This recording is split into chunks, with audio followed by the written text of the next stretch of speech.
condiciones que la beneficien solo a ella, que la benefician solo a ella y la garantizan la perpetuidad de su poder mediante la exclusión de eventuales competidores. Son contrarios a la libre competencia. Permiten la concentración de la riqueza y por lo tanto del poder económico en un solo actor, haciendo cada vez más difícil revertir la situación, dado que a más dinero, más poder y a más poder, más dinero. Son contrarios a la libre competencia, dado que la empresa monopolista no está sujeta a la presión de mejorar sus productos o de competir de ningún modo por el favoritismo del consumidor, ya que éste no tiene alternativa. Por otro lado, pueden darse de acuerdo a las siguientes formas. Trust. Con este término tomado del inglés se denomina a los consorcios corporativos controlados o propiedad de una única empresa, que dirige su actividad comercial y abarca sus respectivos mercados de consumo. Carteles. Se trata de acuerdos formales o informales entre empresas de un mismo sector productivo, con un fin de disminuir o eliminar el resto de la competencia, constituyendo así un poder central repartido entre ellas. Esto suele conducir a monopolios múltiples, o sea, oligopolios. Fusiones y adquisiciones corporativas. Las empresas más grandes y poderosas son a menudo capaces de comprar su competencia, unificando los principales actores económicos de un sector bajo su mando, ya sea abiertamente o a través de métodos discretos. Privilegios estatales, antiguamente conocidos como asientos.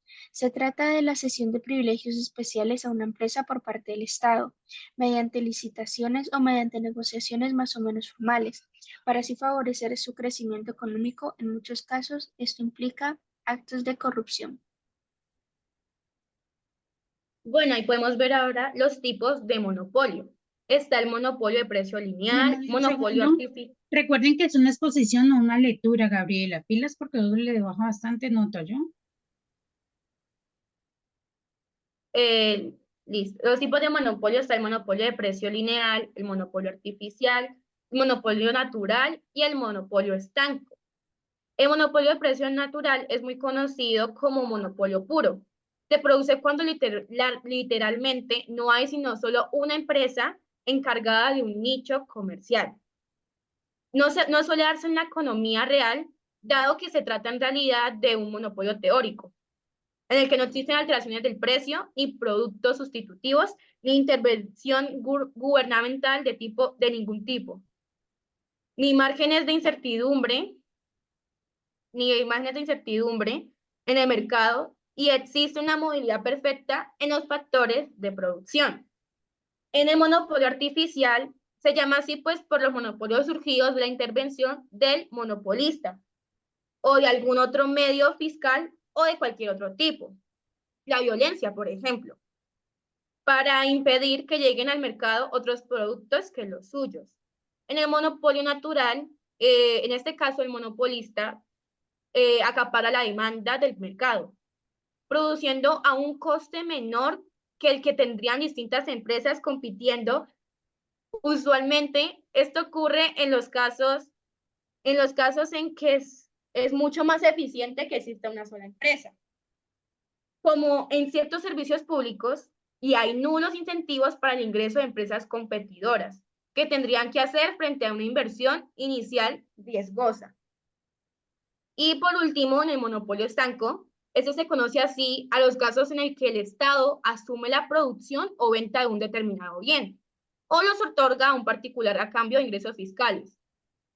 Es común en situaciones de conmoción en las que el Estado debe garantizar la producción continua de insumos.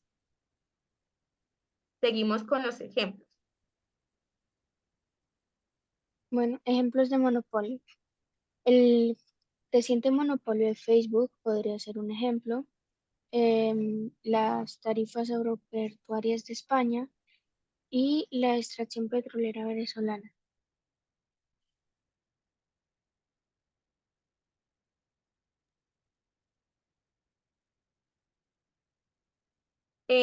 Monopolio y oligopolio. En términos estrictos, un oligopolio es una forma de monopolio en que pocas empresas tienen control del mercado o es una importante influencia sobre él. Suelen ser 4 o 5 firmas que pueden ponerse de acuerdo para impedir que el ingreso de nuevos competidores, al mismo tiempo que compiten entre sí en un mercado en el que son recíprocamente influyentes.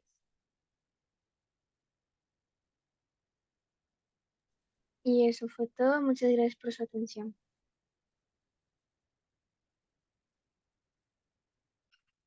Ok, entonces háganme el favor y cada una la suben ahí donde dice lo de las diapositivas, exposición, nota final, segundo periodo, para colocar su respectiva nota. ¿Listo? Listo. ¿Quién quiere seguir? Los otros vayan subiendo las exposiciones, por favor. Eli, sigue tú. Dale, profe, ya di el comparte pantalla. Ok, teacher.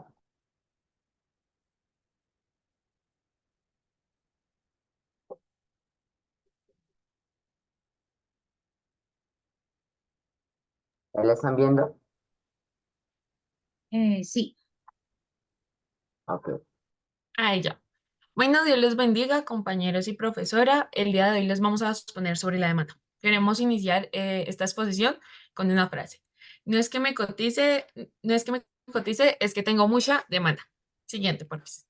Bueno, precisamente coincidimos con las mismas diapositivas de Cami, pero le cambiamos ahí algunas cositas y pues el tema es totalmente diferente. Entonces, el día de hoy mi compañero Adiel y Eli Rodríguez, quien les habla, les vamos a exponer sobre la demanda.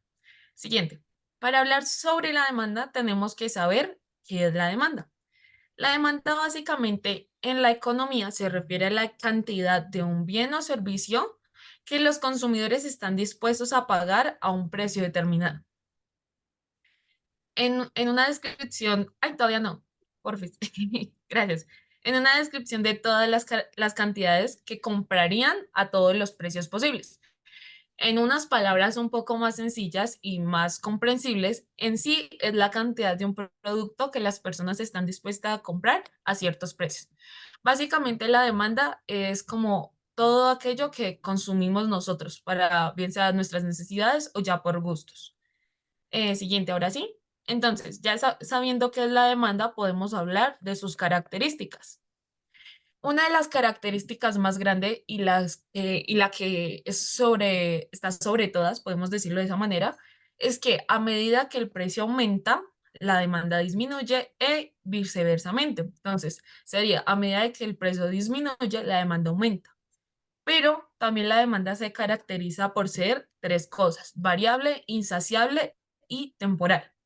Es variable ya que depende de diversos factores, como el precio, los ingresos de los consumidores, los gustos y preferencias y la disponibilidad de bienes sustitutivos y complementarios. Entonces, es variable. Pongamos un caso hipotético. A nuestro padre le bajaron el sueldo, ¿sí? Entonces, ¿qué pasa con esto? La demanda sobre algún producto deja de ser, baja a ser menor o es menor, ya que el salario de nuestro padre ya no va a alcanzar para comprar algunas cosas, entonces ya no vamos a demandar de algún tipo de cosas. Insaciable. Los consumidores siempre desean más bienes y servicios, por lo que la demanda es ilimitada. Nosotros continuamente y como nuestro mundo alrededor cambia, día a día vamos adquiriendo nuevas necesidades, nuevos gustos y en sí nuevas cosas que queremos obtener. Por ende, la demanda es ilimitada porque cada día necesitamos diferentes cosas. Y por último, se caracteriza por ser temporal. La demanda cambia con el tiempo debido a factores como la moda, la tecnología y condiciones económicas. Por ejemplo, digamos que ahorita están de moda los sacos negros.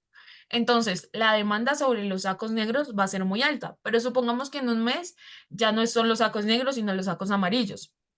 Entonces, la demanda va a cambiar. Por eso es temporal. A veces en unos productos es más alta y en otros baja.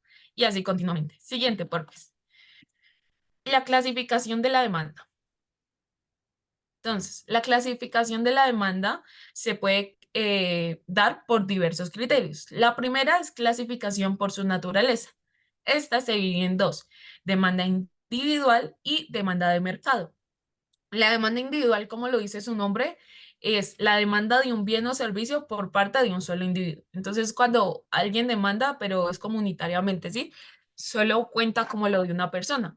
La demanda de mercado ya es la suma de las demandas individuales, es decir, de todos los consumidores de un bien o servicio de un mercado determinado. Ya es cuando, digamos, en un supermercado se hace la cuenta o ya un grupo de personas va al supermercado y compra arroz. Ya no es solo uno, sino ya es un grupo grande de personas. Siguiente. También se clasifica por su temporalidad.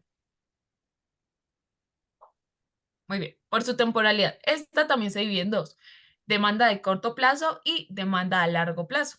La demanda de corto plazo es la demanda que se observa en un periodo relativamente corto en que los factores de producción son fijos. Entonces, la demanda corto plazo, como lo dice su nombre, es la cual se desarrolla en un tiempo muy corto. La demanda a largo plazo es la demanda que se observa en un periodo de tiempo más largo. Y los factores de producción pueden variar. Siguiente. También se clasifica por su estabilidad. También se divide en dos: demanda elástica y demanda inelástica. La demanda elástica es la que varía significativamente en su respuesta a un cambio de precio del bien o servicio. Y la demanda inelástica es lo contrario. La demanda inelástica es la que varía poco en respuesta a un cambio en el precio de bien y servicio. Y por último, su clasificación por su finalidad.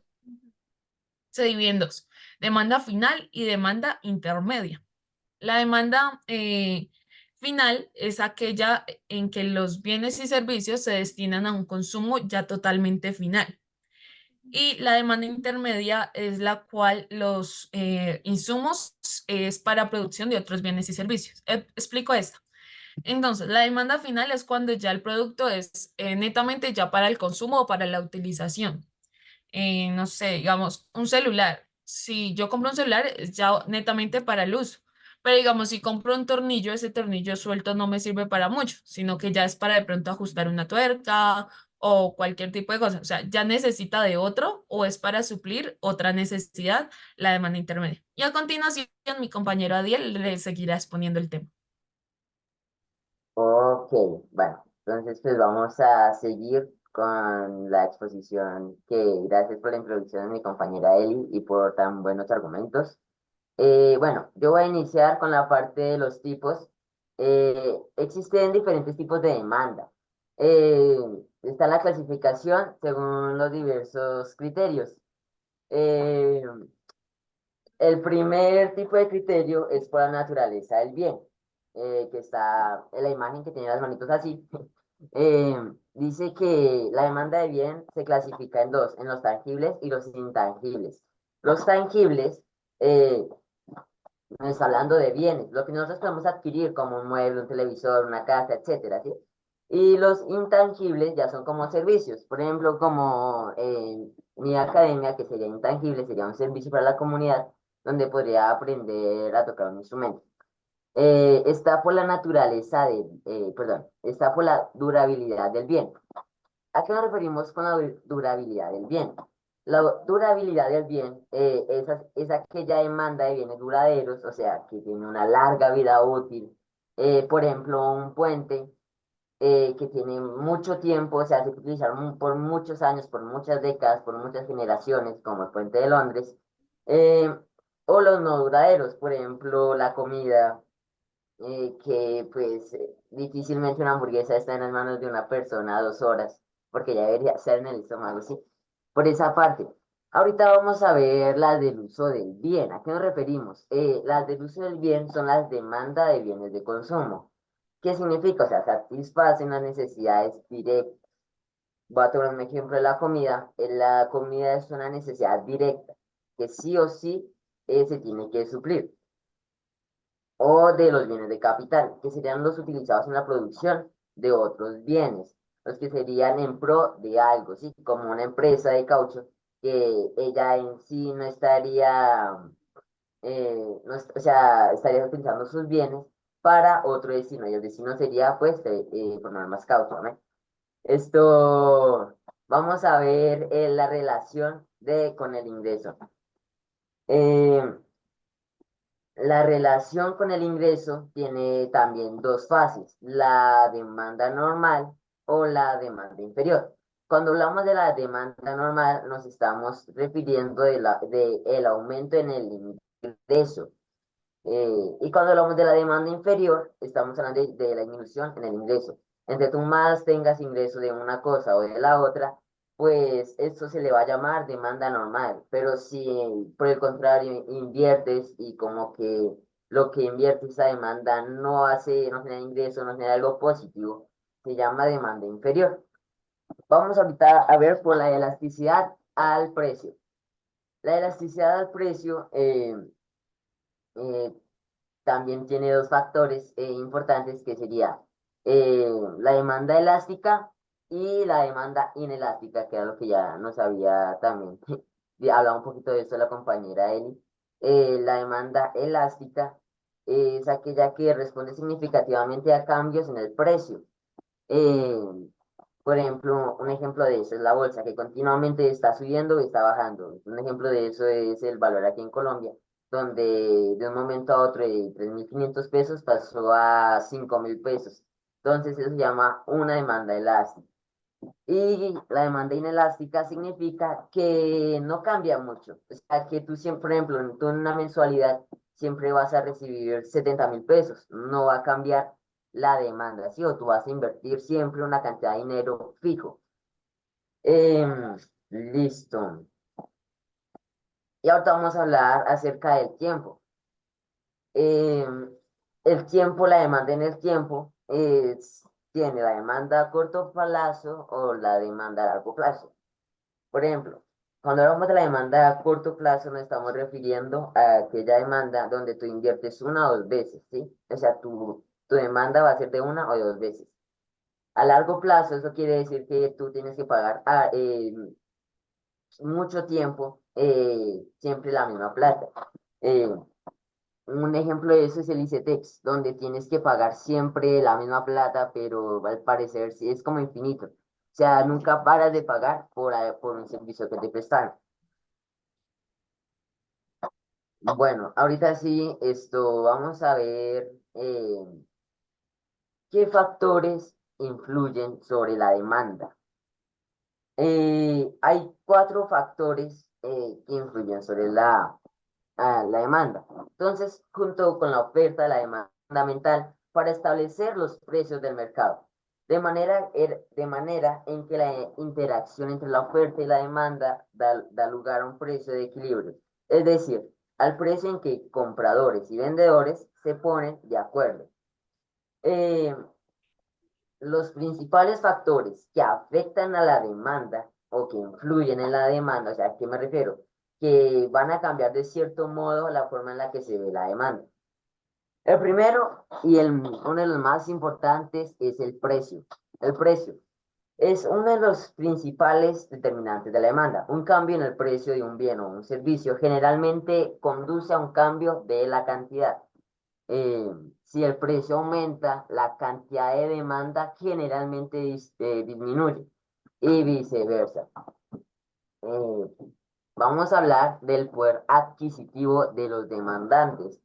¿Qué significan este conjunto de palabras enredadas? Bueno, básicamente el poder adquisitivo de los demandantes es el poder que tiene un demandante, o sea, es la capacidad que tienen para comprar bienes o servicios por sus ingresos. Básicamente es eso. O sea, es la forma, la capacidad que un demandante pueda comprar un carro, un televisor, un sofá o una cama. ¿Y esto cómo afecta la demanda? Pues la afecta cuando el poder adquisitivo aumenta. Los consumidores pueden comprar más bienes y servicios, lo que aumenta la demanda, que fue lo que vimos más o menos en la parte del precio. Vamos a hablar ahorita de los cambios en los ingresos. ¿Qué son los cambios en los ingresos? Los cambios en el ingreso promedio de los consumidores también puede afectar la demanda. Por ejemplo, si el ingreso promedio aumenta, los consumidores pueden comprar más bienes y servicios, lo que aumenta la demanda. O sea, si antes se volvió muy famoso los tales antiestresantes, slime, antes eso no se compraba, pero después hubo más demanda de este producto, por lo tanto, habría, o sea, habría mayor ingreso, pero habría disminución de este producto.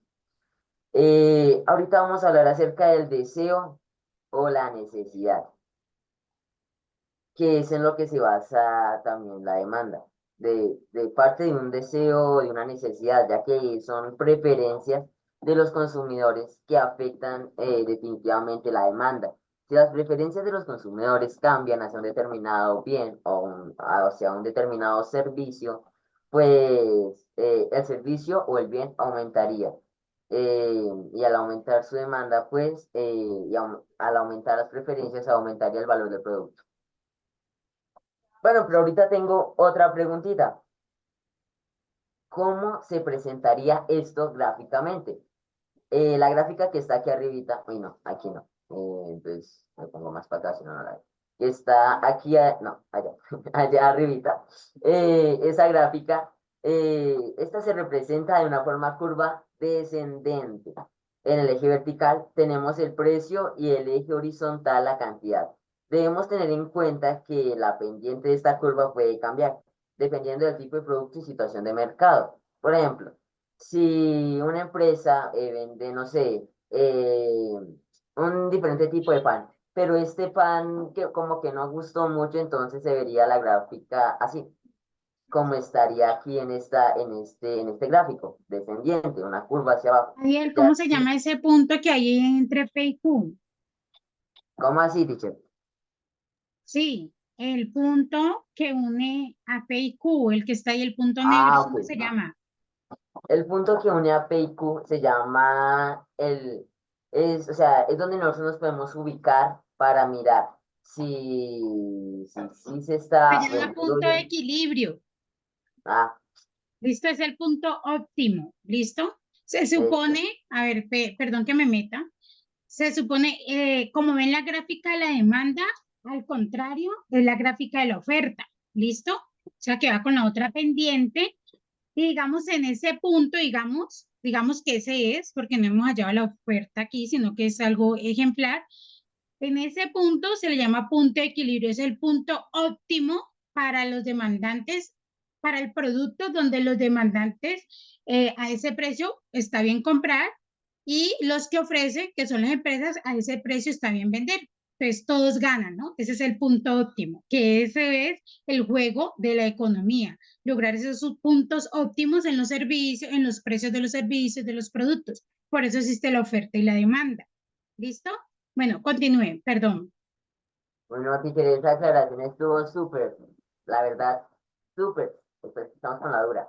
Entonces, este punto de equilibrio nos va a decir o sea, si sirve la inversión, la demanda que estamos generando sobre el producto, o si no, o si no sirve.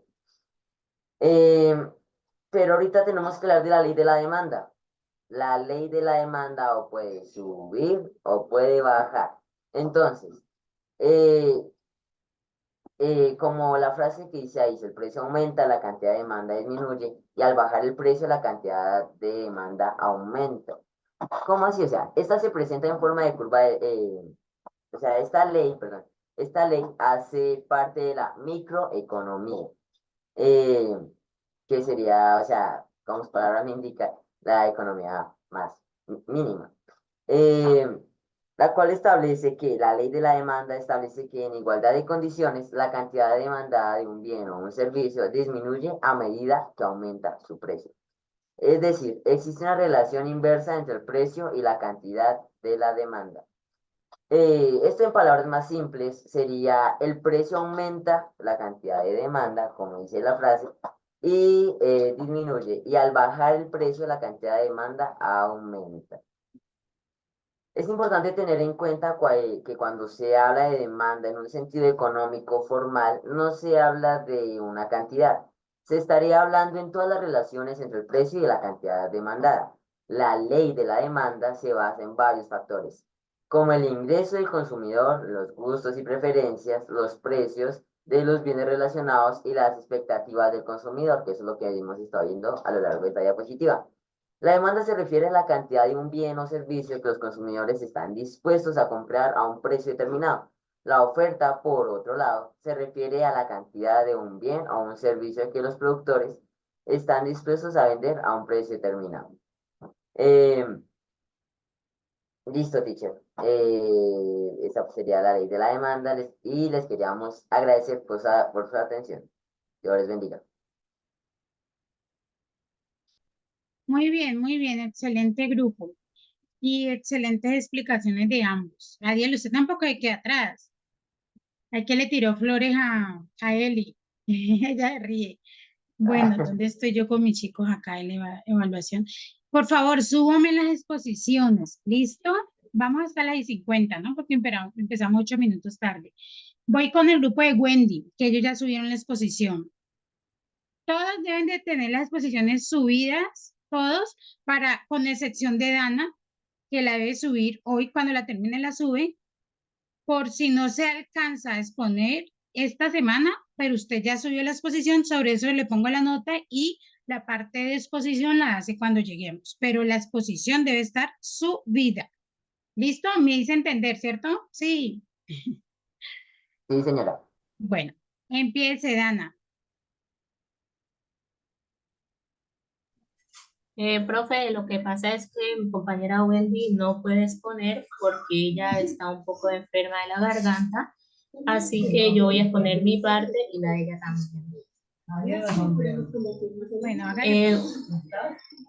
Bueno, a nosotras nos tocó la competencia imperfecta.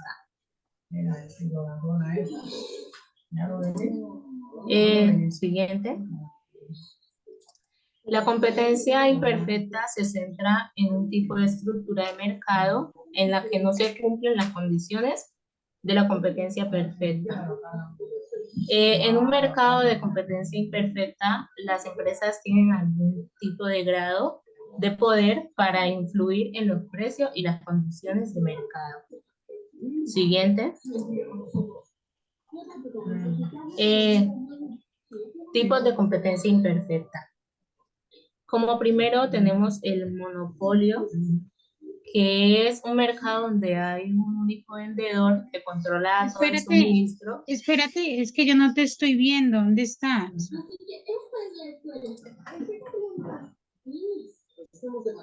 ¿Tu cámara está prendida? No, señora.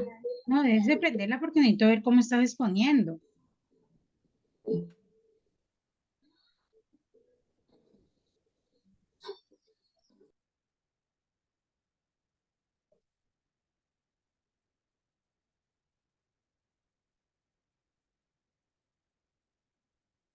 Prende tu cámara, porfa.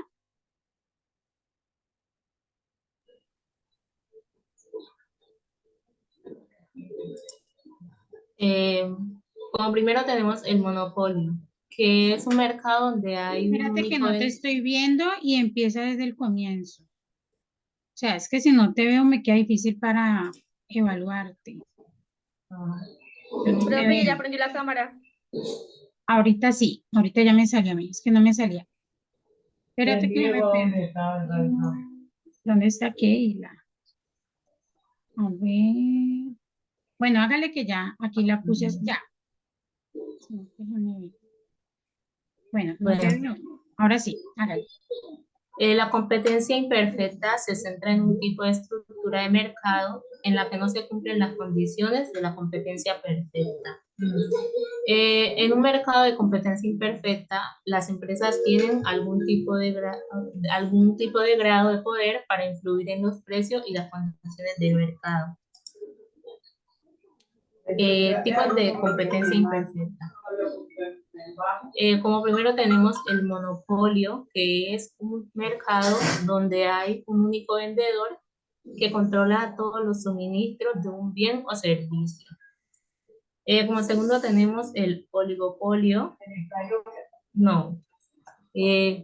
Las características del monopolio es la ausencia de competidores, la capacidad de establecer precios, las altas barreras de entrada, por ejemplo, las empresas de servicios públicos como las proveedoras de agua y electricidad que suelen operar en mercados monopolísticos.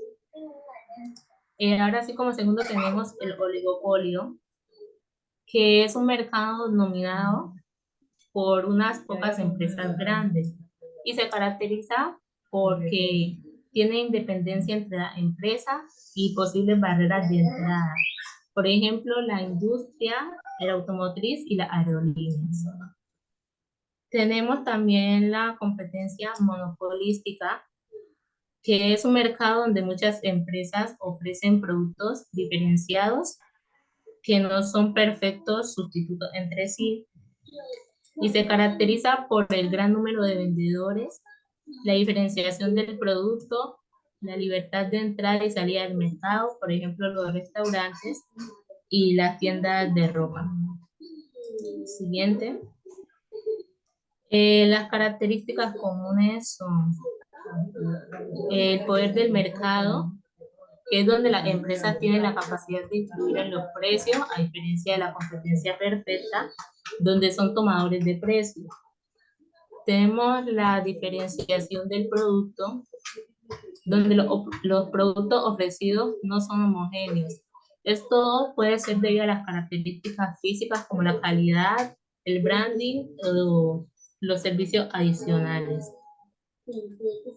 Tenemos las barreras de entrada, que es donde existen los obstáculos que dificultan la entrada de nuevas empresas al mercado, como altos costos iniciales, la tecnología avanzada, las regulaciones gubernamentales, entre otros. Y tenemos la información asimétrica, que es donde los compradores y los vendedores no siempre tienen acceso a la misma información, lo que puede influir en las decisiones de compra y venta. Siguiente. Algunos efectos de la competencia imperfecta son el precio y la producción. Las empresas con poder de mercado pueden fijar por encima del costo marginal, lo que puede llevar a una producción menor que la socialmente óptima. Tenemos la innovación, que puede haber un mayor incentivo para las empresas que buscan diferenciar sus productos para mantener una ventaja competitiva. Y la eficiencia. La competencia imperfecta puede llevar a ineficiencias, tanto asignativas como productivas, debido a la fijación de precios y la subutilización de recursos. Siguiente.